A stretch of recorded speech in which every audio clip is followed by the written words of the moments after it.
Hey guys, welcome back to our YouTube channel. Today is day 9 of Vlogmas. I'm sorry we did not record yesterday. Yesterday was a really hectic day for us. It was so busy. I thought I was gonna have time to record, but it was not like that. Follow me on my social medias and stuff. You know, yesterday was my command's holiday party, so basically it's like a military ball. You dress up, we have themes, and our theme was like Met Gala theme, and you just dress up, go and, you know, have a good time like with the people you work with outside of work. Of course, I had Eric with me as my date, and it was pretty lit. It was pretty fun, you know, because we expected a little more, but it's just we set really high expectations for that thing, but it's okay. But basically today's video, we were going to be doing a very long awaited video that many of you guys have probably been waiting for like the longest, and it's going to be us doing a story time on the time we like officially met and how we ended up where we're at today. I feel like I keep pausing, like I feel like I'm getting a little sick, but it's okay. We met back in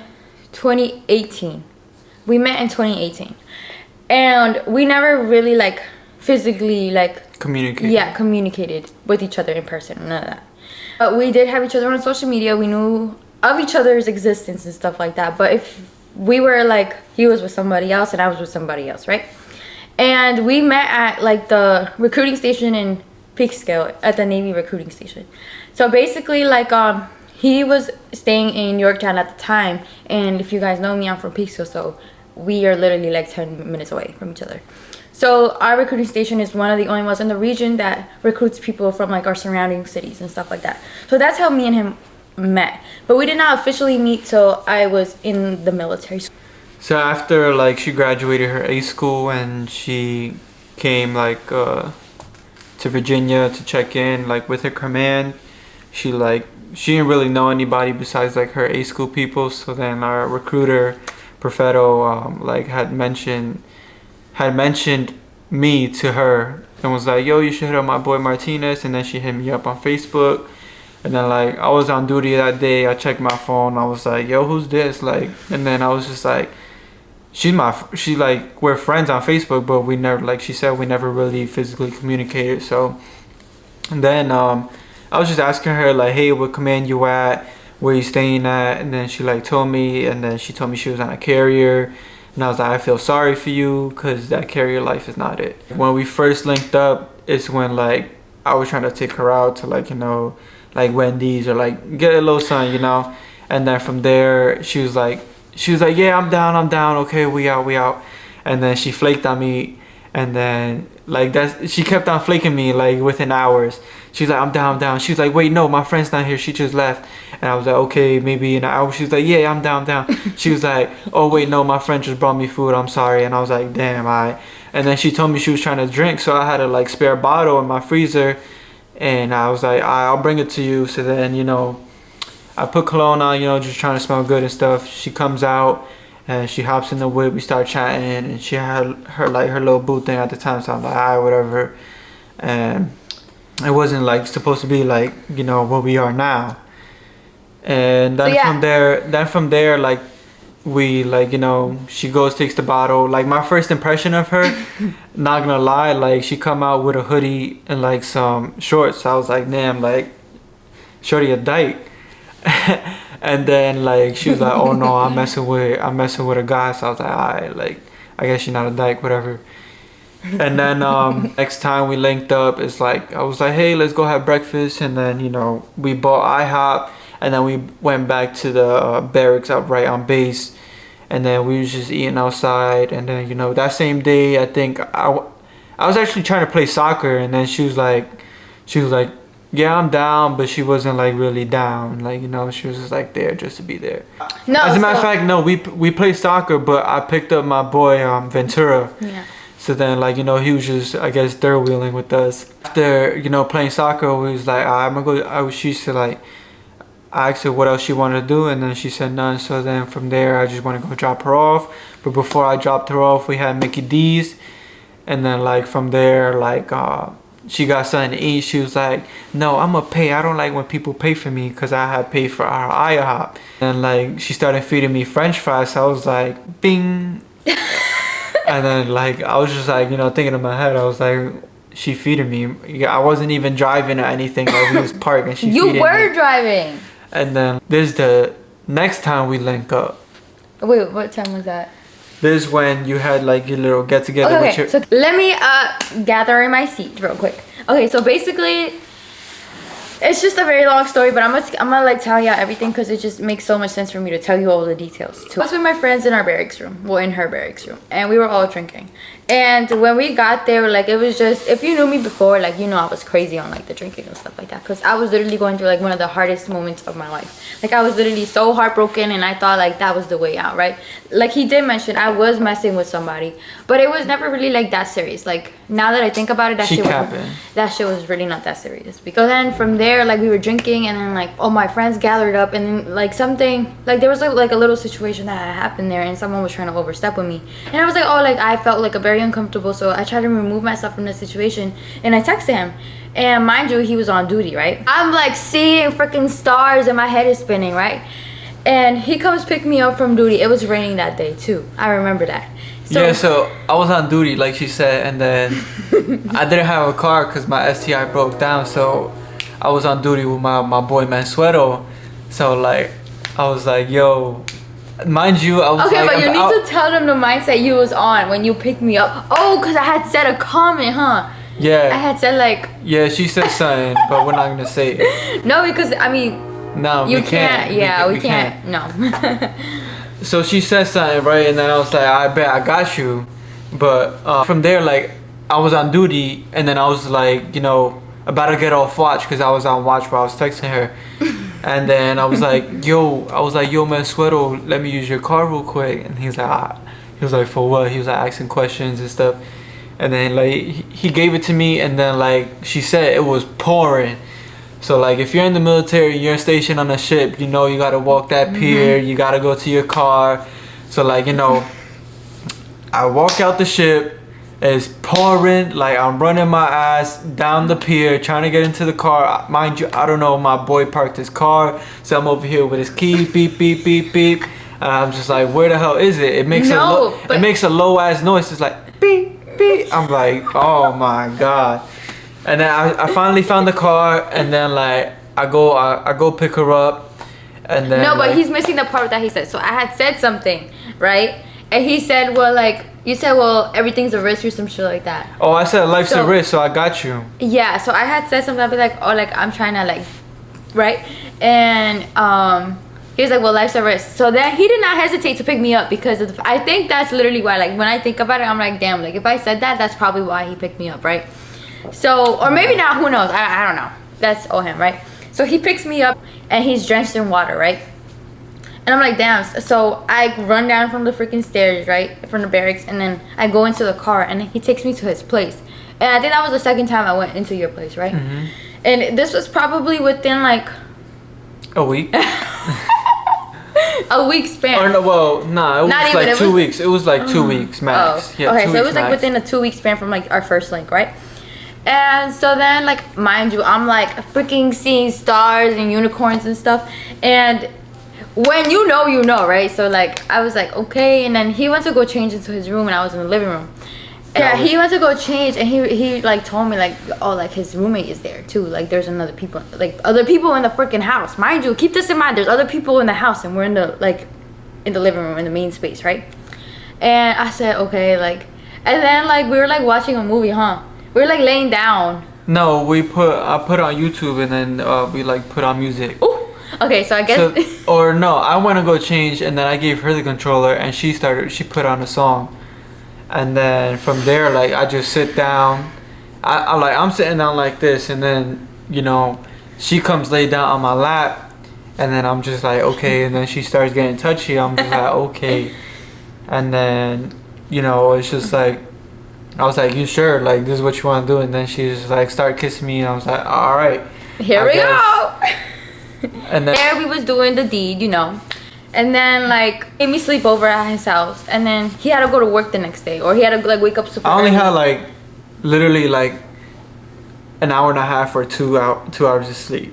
Basically, like, you know, we did the deed, and in my mindset, like I was like, oh, like this was just like a one night thing, like, you know, just one time, like done, right? Made me stay. Well, no, he didn't make me stay. He let me stay in his house until he came back from work so we could like, you know, talk about what had happened, I guess, in a way. I was in his room, right? Because you had told me to go into your room, and then I think I was sleeping and Derek walked in, or he woke up or something like that, and then he got scared like because there was someone else there. And yo, what's crazy is literally like, so him and Derek would share a room, and we would like have bunk beds, right? Like he had a bunk bed, and like I would sleep with him in the little bunk bed. It was just supposed to be like a one-time thing. Mind you, this was probably April or something by now. So then he gave me the option to like stay with him for a bit. And mind you, I do have my own room at this point in my barracks, right? And I'm waiting to go on deployment because originally I had like they had told me like I'm getting flown out and I'm meeting the ship on deployment. And so I was like ready. I had my stuff ready. Like I was just ready for the call. Like, okay, we're taking you to the airport. But that never happened. So then he let me like stay with him. And then it was like a couple weeks later, and it was just me staying with him, and we're us, of course, sleeping together. It was not helping the situation at all. Like I was still like, it was so messy. Like the way everything happened was so messy. But so from there, like we had talked. We were like, hey, like let's try not to catch feelings for each other. Like it cannot get any messier than what it already is, right? That of course did not work out, because yeah, that did not work out. He ended up catching feelings, and then I was like, oh my god, like this cannot be happening. And then I said, like, because you know of my complicated like relationship I was in, and it was just like I wasn't with that person, of course, but I was with him.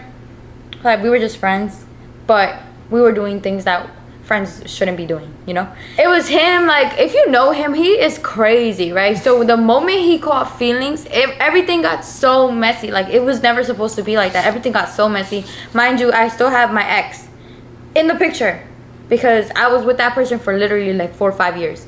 And then you have him that's catching feelings, and I'm staying with him. And everything was just so messy, because he would get drunk, and then you have my ex freaking, I remember that night, she was blacking on me saying like, oh, da, da, da, da, and then he had told her that we slept together, and it was just so messy after that. It was game over. I said, oh my god, you don't have to go into detail, like, you know, you should never ever tell your ex you're sleeping with somebody else.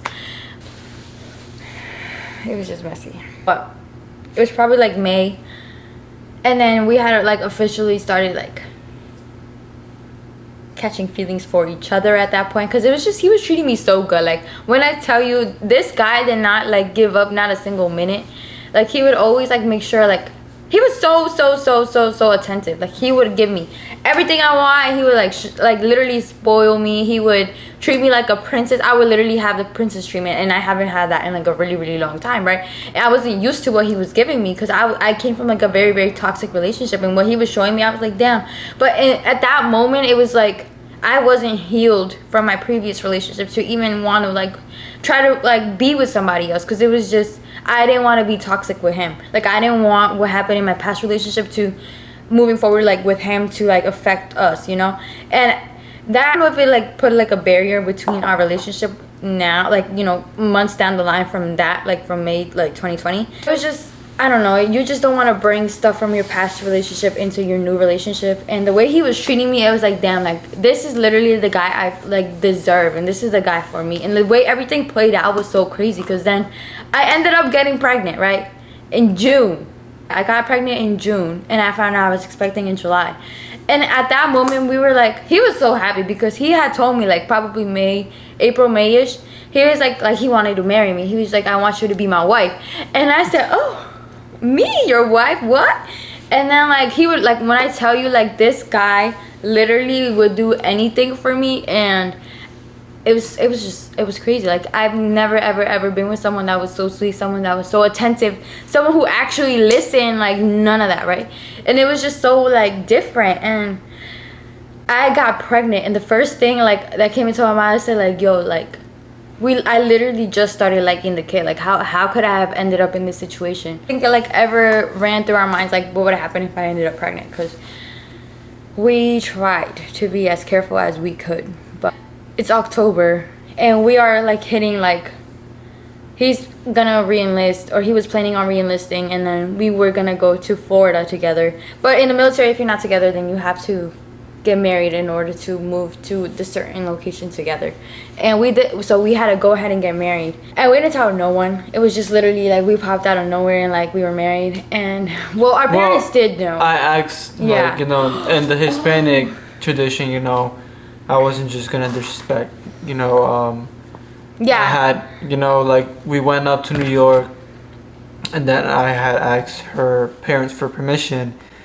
And I told them what's going on. I was like, it's not like the perfect time like to get married because we just, got together. But she was pregnant, and No, when he proposed, we did not know I was pregnant at all. We were on leave. We were back home. It was July 4th, 2020.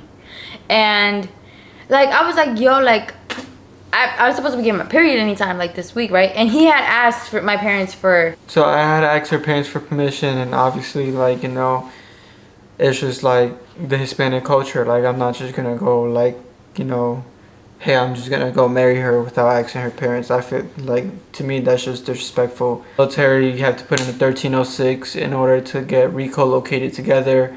And then mine got approved, but hers got denied because they said that she was on pregnancy orders and she can't maneuver around. We're living in our apartment now. We missed that part. And then from there, like, I had asked Jen out on May 17th of 2020. And then from there, we had got married on October 15th of 2020 as well. From there, everything happened with our baby boy. He had passed away October 23rd. And then from there, it was just like our time to like grieve to ourselves while I was like still going on the way and stuff like that. It was kind of making us, like, how do you say? Because they said. So either it was gonna break us or make us, right? So Yeah. we were going through one of like the hardest.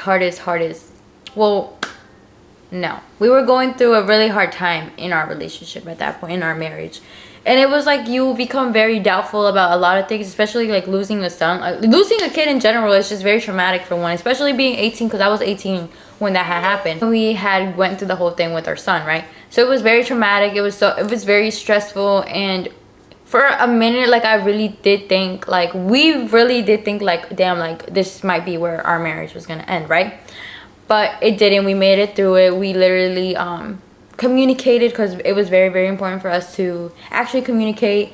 But it was just a full of emotions and a full of like, I don't know. It was just, I can't even explain. Blindfold. Yeah, like what we were feeling, because it was just very like very like pointing fingers at each other. It was just whatever we did, we would always like find like something to like start a fight. Literally, it was literally like that.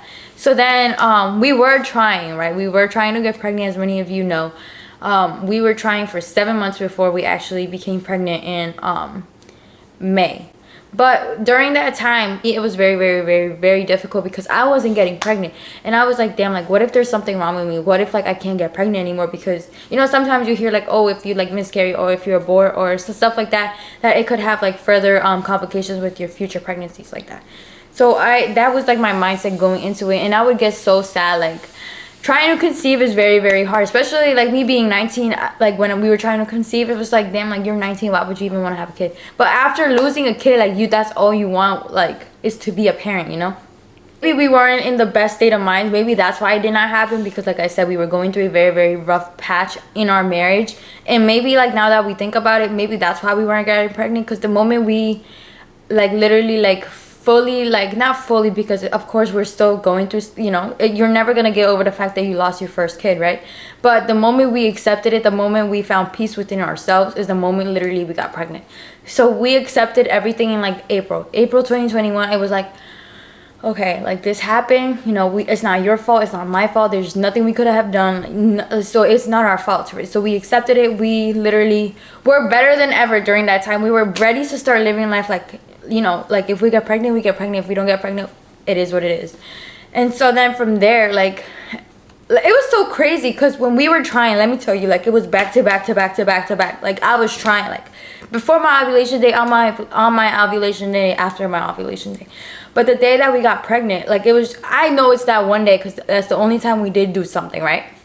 And it's crazy because I was so sick, and I was on Mucinex. So I really do think that Mucinex got me pregnant, because I was also in the hospital because I was like coughing. And I was like, freak, I think I have COVID again. But it was never like that. So we got pregnant, and this is kind of sad, like that we even have to say this, right?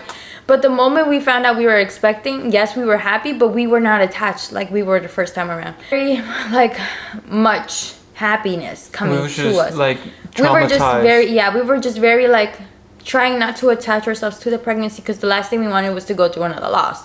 So at that point, it was just like, damn, like you have all these thoughts running through your head and you're like, damn, like what if we lose the second baby? And I know that's not like the mindset you're supposed to have going into another pregnancy, but literally we could not help it, right? So it was like we were excited, and mind you, we kept this a secret for 5 months and a half. No one knew but his sister that we were expecting. And it was literally like the reason, well, the moment we announced that we were pregnant was the moment we got the, okay, this pregnancy, you're good to go, is a healthy baby, there's nothing for you to worry about. In that moment, that's what they had told us. Like I said, like you have all these emotions running through you, and the moment we announced was like, okay, this pregnancy is good to go. And at that moment, we thought everything was going to be perfectly okay. So we went ahead, we announced September, like I believe it was the 17th or 19th or the 19th that we had announced that we were pregnant, and no one really saw it coming, but we were pregnant once again.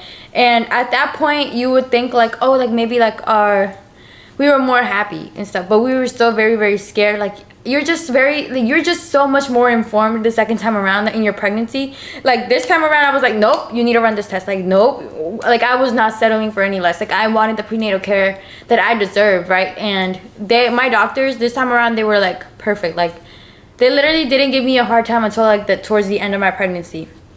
And let me add that this time around, I was alone most of my pregnancy. He was underway, he was deployed, he was literally not home. And when he was home, it was literally for the weekend. They literally, I don't know why his ship would think that was okay, but they literally pulled in for Friday, Saturday, Sunday, and they were back out to sea Monday.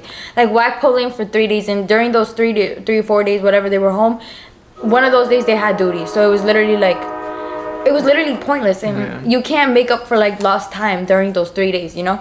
So he did get out the military November 2021. So after that, he was home with me. Like he was here, he was present, he was going to my appointments. But that was also a reason why I was too scared to get attached, because I was literally going to all my prenatal appointments by myself. Like the first time around, he was there with me every single one, but this time it was very, very different, right? And no one at work knew I was pregnant until I was like 6 months, until I got that, okay, everything's okay with your baby.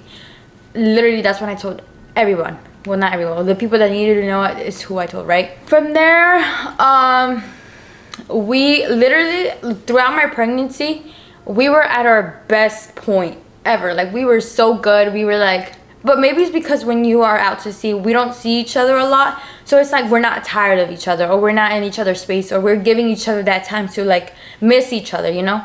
So it was very like good for us, and we were very, very, very great. Fast forward January, we have our baby girl, right? That is the moment our relationship took like one of the big, like this, that was probably one of the hardest moments in our marriage. Like, and you could ask any people, like I wish they would have prepared me for that, but no one really talks about like, oh, like your marriage is gonna change after you have a baby, for the good or for the bad, right? And when I tell you, I really did not. So like I was saying, so I really do feel like people should speak more about, like, you know how they prepare you for like the restless nights and the terrible twos and stuff like that, like things that come with having a kid, but they should also tell you that there could be like really, really bad obstacles that come with your marriage after having a kid. It was just very like of course it's a very drastic lifestyle change, and it was very, for one, both of us are very young, and I'm not saying this to like cut us some slack, right? But we were very, very young, and we knew exactly what we were getting ourselves into when we decided to just try for a kid, right? And the moment we decided, like, we found out we were pregnant, we never thought for once that, oh, it might break us. We never really thought like that, right? But when I tell you, having, like, Layla's my biggest, well, probably our biggest blessing, right? I was gonna say mine, but it's our biggest blessing, right? But what came with that, like with having a baby and our marriage, it was just, we went through like the hardest battle we had to even fight in our marriage, like literally not too long ago. But it's just because it brought so much change. It brought like, so you had to change so many different habits. Like we could no longer sleep in, and it was mainly like, I feeling that I was doing it by myself most of the time. And that was originally like, I was gonna make a whole different video on like the truth about like postpartum and like how I felt postpartum, because it was just so many emotions running through me, and I did question a lot of things, and we both did. Like he's right here, he could tell you, like, we literally were going through the hardest part of our marriage. And when I tell you, like, I did not think we were gonna make it. We were not gonna make it. Like, it just, I don't know how, but we communicated. He especially did not give up. Like, he was literally like, no, like, we're gonna make this work. Like, no, we're gonna make this work. And I was just so very quick and like to be like, no, I'm out. Like, I'm so ready to just walk up and leave. And I was just so ready for it to be just me and Layla. Like, I was literally like, no. But we communicated, we tried our best to see how we could fix our marriage, because it did break us a lot. And from there, we set new boundaries, we set habits. And not till like a couple months, literally like not too long ago, is when we felt ourselves getting better together. You know, we did give each other like his personal space and my personal space and stuff like that. We started going out more, because it's kind of what we needed. Like, after having a kid, you need to make sure and reassure your partner that the love is still there, right? We are very, very, very overstimulated, right? Layla wants to be held, right? And it was just like, after a long ass day, especially being home for most of the time, right, you just don't want to be touched, you don't want to be nothing. Like, you were just so overstimulated, you didn't want nothing. Like, all you wanted to do was have time to yourself. And that's something that we did not understand for a very, very long time. It kind of still is like that. We find ourselves doing it a little bit now, but we try to like, oh no, like, this is okay, go, you know. Like, before, it was like we didn't have breaks. We felt like we were drowning, literally. That's literally what it felt like. And it was just so hard. And we asked our parents for advice, because like I told you, we did not think we were gonna make it. We literally were like down to our last resource, literally. Like, if you know me, like, you know, like, he was about to be gone. And it was so sad, like, because I really do love this kid. Like, I really like the way everything played out, because now it's like we could talk about it, right? Because we are way past that now. It's just like, we've grown so much as a marriage and as a couple, and it's just so crazy, like, that we would even have thought about, like, you know, getting divorced a couple months ago. And it's now it's like we wouldn't be able to do this with anybody else other than each other. And it's so crazy that, like, literally he was here laying today with Layla, like, on his chest, and I was like, damn, like, I really like he's such a good dad. Like, I feel like I tell him that a lot, like, he is such a good dad. But it was so hard for me to like even like put in my head, like, when you're so overstimulated, when you're so overworked, and you feel like you're not getting the help you deserve and getting a break. You like, sometimes you need a minute, and you're not getting that minute that you need, you know. And sometimes it's like, oh, like, I have to do the dishes, I have to cook, I have to have everything clean. And it's just like, it's very nice to have a little bit of help, you know. So if you are going through that rough patch with your partner right now, or if you're expecting a kid, make sure you guys talk about things like this now. Talk about like the boundaries and the expectations you guys want after the baby is there, you know.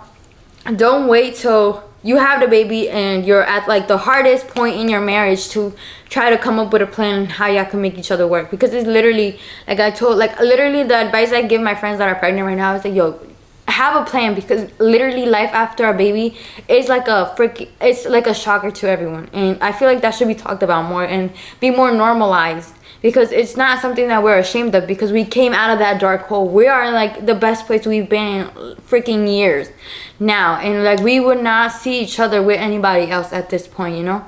So that's literally how we ended up here today. Now we're back on YouTube. Maybe that's probably one of the reasons, because there was no point for us to, we don't want to give you guys and feed you guys like fake stuff, you know. We want to keep it as real as we can with y'all. And I'm pretty sure that's what we're trying to do now. And we're literally giving you all the tea. Like, we're not, like, I'm not scared to tell you, like, oh, we were going through, like, the hardest point of our life. And people are going to be like, oh, like, you should have never, like, told anyone, like, your person. We did not tell y'all so y'all could have sympathy for us. But I'm telling y'all that if you are in that dark hole, you too can make it out of there. If you communicate, if you set those boundaries, if you set those expectations with your partner before any situation is thrown at you, you know? So you don't go into that situation blindsided and stuff like that.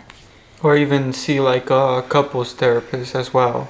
Yeah. You know, and it's not like, if you guys like are in, like, you guys don't feel like your communication is like going as well as you guys think it is. Like a couples therapy would be like also highly recommended as well. I don't know, we just wanted to come out here, tell y'all a little story time, and we kind of went a little bit off topic, but not really. Like, I just feel like we literally gave y'all everything from like the bittersweet moments to like literally all the top of the tea. We gave y'all everything from like the moment he literally bought me roses every other day, he bought me chocolate every other day, and make sure, like, I be telling him, but it's just so common in people like that we know that had kids around the same time as us.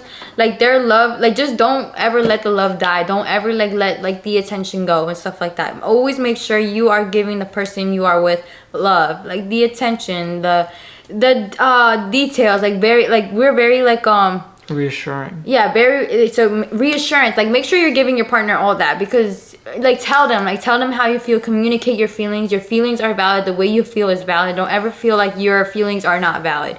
So the way you feel, like, there is probably a reason behind why you're feeling that way, and you need to communicate that with your partner, because if you don't ever communicate that with your partner, then there's literally no making it out from that situation or any situation you find yourself in. So yeah, we just wanted to come here, give y'all a story time, talk a little bit about like one of the, I really do feel like that's like the worst thing we've probably ever been through so far, and I'm hoping that was the last thing, because that literally like almost literally broke us. Like, we were like a couple seconds from not being right here, literally. Like, I'm not even trying to like joke. Like, it was just like we already set a plan. Like, yeah, but here we are once again, better than ever, stronger than ever, and I really would not see myself doing this with anybody else. So everything literally played out the way it's supposed to play out, and that's why we're here today making this video for y'all. So I don't know, yeah, I feel like you never know, you could just meet someone and then, you know, a week later think it's a one-night stand, and here we are 2 kids later with a house. With a house. Like, that's so crazy. And building and expanding our family, that is so crazy. Yep. Alright guys, this is going to close the video out. We are at 208 subscribers, guys. 208. That means we need 42 subscribers more within 16 days. I'm not good at math. But So, you guys have been so supportive. And please give this video a thumbs up. And please subscribe to enter that 250 subscriber giveaway. Thank you. And this is the Martinez family. And we are out.